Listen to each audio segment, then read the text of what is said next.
नमस्कार, मैं हूँ डॉक्टर दिव्या दीक्षित और मेरे इस YouTube चैनल में आप सभी का हार्दिक स्वागत है। आज हम बात करने वाले हैं हेयर फॉल के ऊपर, यानी बालों के झड़ने के ऊपर। आखिर क्यों ये होते हैं, इनको आप अपने घर के तरीके से कैसे ठीक कर सकते हैं, और सबसे ज़रूरी बात कि आप ये कैसे पहचानें कि आपको हेयर लॉस हो रहा है या नहीं, और होम्योपैथी की ऐसी कौन कौन सी दवाइयाँ हैं जिनको लेकर आप अपने बालों को बचा सकते हैं ताकि आपको गंजापन ना आए। तो सबसे पहले जानते हैं कि आखिर बालों का झड़ना क्यों होता है। पर उससे पहले आप अगर ऐसे वीडियोस देखना चाहते हैं तो मेरे इस चैनल को सब्सक्राइब कीजिए ताकि समय समय पर आपको अपने नॉलेज के लिए इन सब वीडियो से काफ़ी ज़्यादा जानकारी मिलती रहे। देखिए, हेयर लॉस या हेयर फॉल की जो प्रॉब्लम है वो आजकल बड़ी ज़्यादा कॉमन होती जा रही है, क्योंकि हमारा जो खाने पीने का तरीका है या जो रहने का तरीका है या जो लाइफस्टाइल है वो इतना बदल गया है कि बॉडी उससे कोप अप नहीं कर पाती है और फाइनली हेयर फॉल शुरू हो जाता है। तो सबसे पहला कारण हेयर फॉल का होता है जेनेटिक, कि अगर आपके फैमिली में ये प्रॉब्लम है तो हो सकता है कि आपको बालों के झड़ने की संभावना हो सकती है। दूसरी सबसे मोस्ट कॉमन डिसऑर्डर आता है कॉन्स्टिपेशन या पेट का खराब होना। अगर ये है तो बालों का झड़ना आपके केस में देखा जा सकता है। तीसरा, महिलाओं के केस में जो कारण आता है वो होता है हार्मोनल। और इसके अलावा अगर आप सही तरीके से खान पान नहीं ले रहे हैं या प्रॉपर तरीके से नींद नहीं ले रहे हैं या बहुत ज़्यादा आपको तनाव है, तो ये सब कारण जाकर बालों के झड़ने का मुख्य कारण के रूप में सामने आते हैं। अब सवाल ये उठता है कि अगर आपको हेयर फॉल हो रहा है तो आप कैसे पहचानें कि आपको बाल झड़ रहे हैं। तो देखिए, नॉर्मली 50 से 60 बाल झड़ते ही हैं, चाहे आप वो कंघी करें या बाल धोएं। पर अगर आपको लगता है कि हर बार बालों में हाथ लगाने से या कंघी करने से बहुत ज़्यादा बाल निकल रहे हैं, या बालों को जब हम हाथ लगा रहे हैं, खींच रहे हैं तो बाल लंबे लंबे स्ट्रैंड्स में निकल रहे हैं, या आपको फर्श पे बाल दिखाई दे रहे हैं, पिलो पे बाल दिखाई दे रहे हैं, तो डेफिनेटली ये एक संभावना है कि आप हेयर फॉल की सिचुएशन से गुजर रहे हैं। ऐसे कंडीशन में जो घर के उपाय होते हैं वो ये हैं कि एक तो बहुत सारा पानी का इंटेक शुरू करिए। पहली बात, अगर आप सिगरेट स्मोकिंग कर रहे हैं या अल्कोहल का इंटेक आपकी डाइट में ज़्यादा हो रहा है, उसको कम करिए। अपने खाने में बहुत नेचुरल सी चीज़ें जैसे फल हो गए, हरी सब्जियां हो गई, प्रोटीन हो गया जैसे चने, राजमा, सोयाबीन, पनीर। अगर आप नॉन वेजिटेरियन हैं तो फिश हो गया या चिकन हो गया। इसको अगर आप एक एडिक्वेट क्वांटिटी में ऐड करते हैं तो आपके बालों की झड़ने की संभावना काफ़ी कम हो जाती है।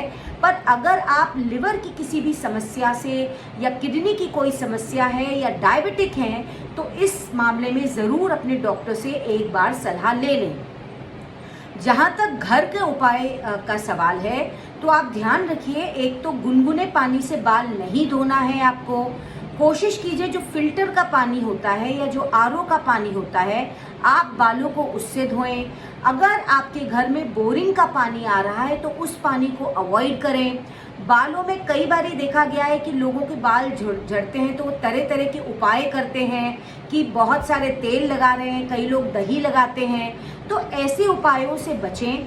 कोशिश करें कि आप तेल बालों में ना लगाएं, क्योंकि कई बार देखा गया है बालों में तेल लगाने से बाल और ज़्यादा टूटते हैं, जो गंजेपन को बढ़ावा देता है। और इसके अलावा अपनी डाइट अच्छी रखें, ताज़ा खाएं, कोशिश करें घर का खाना खाएं और अपनी डाइट को बहुत अच्छा रहें। इसके साथ में आप चाहें तो ड्राई फ्रूट्स ले सकते हैं, वो भी बहुत ज़्यादा क्वांटिटी में नहीं, 8 या 10 अगर आप ड्राई फ्रूट मिला करके लेते हैं वो भी आपके बालों में काफ़ी मददगार साबित होता है। विटामिन ई के कैप्सूल्स आप ले सकते हैं, चाहे तो आप इंटरनली खा लीजिए, या आपको ऐसा लगता है कि नहीं खा सकते हैं तो आप उनको तोड़कर भी अपने बालों में 2 कैप्सूल से ज़्यादा नहीं लगाना है। बालों में हल्का सा लगाकर बालों में आप एक गर्म कपड़ा बांध लीजिए, वो भी आपके बालों को टूटने से काफ़ी ज़्यादा बचाने वाला है। अब बात आती है कि होम्योपैथिक दवाइयों में हम क्या करें। देखिए, होम्योपैथी में बहुत सारी दवाइयाँ आती हैं बालों के झड़ने के लिए, पर हमें ऐसी दवाइयाँ देखनी हैं जिन्हें अगर आप ले भी तो वो आपको नुकसान न करें और आपको ऑन द काउंटर बहुत आसानी से मिल जाएं। सबसे इम्पॉर्टेंट जो दवाई आती है वो है आर्निका। ये आप मदर टिंचर में लेंगे। आप इसे चाहे 10 बूंद अपने तेल में मिला के लगा सकते हैं, या 10 या 12 बूंद सवेरे अपने बालों में लगा सकते हैं और एक बार शाम को लगा सकते हैं। दूसरी दवाई है कैलेंड्यूला। इसको भी मदर टिंचर फॉर्म में आपको इसी तरीके से यूज़ करना है। और तीसरी जो बेहद इम्पॉर्टेंट दवाई है वो है जेबोरेंडी। ये तीनों दवाइयाँ आप एक साथ भी मिला सकते हैं, आप चाहें तो अलग अलग भी यूज़ कर सकते हैं, आप चाहें तेल में मिला के लगा सकते हैं और आप चाहें तो डायरेक्टली भी लगा सकते हैं। पर ये देखिएगा कि आपके स्कैल्प के ऊपर कोई बीमारी तो नहीं है, ये बहुत ज़रूरी है। दूसरी बात, जब भी आप इन तीनों चीज़ों को या सिंगल चीज़ को लगाएं तो ध्यान रखिए कि आपके बाल एकदम साफ हों, उनमें किसी भी तरीके की गंदगी ना हो, पसीना ना हो, या जो नेचुरल ऑयल आ जाता है वो चीज़ें ना हो। इसको बहुत ज़्यादा मत लगाइए, लिमिटेड क्वांटिटी में लगाइए और रेगुलरली लगाइए 3 महीने तक। ये अपने आप असर देने लगेगा। साथ में जैसे मैंने बोला, आपको डाइट पर बहुत ज़्यादा काम करना है, कोशिश करना है आपका पेट बिल्कुल साफ रहे और अपने शेड्यूल को इम्प्रूव करना है, क्योंकि जो बाल होते हैं वो हार्मोन के साथ साथ जेनेटिक रिजल्ट भी लाता है। तो इन सब के चलते ना सिर्फ आपके बाल झड़ना बंद होंगे बल्कि बालों की ग्रोथ भी आएगी।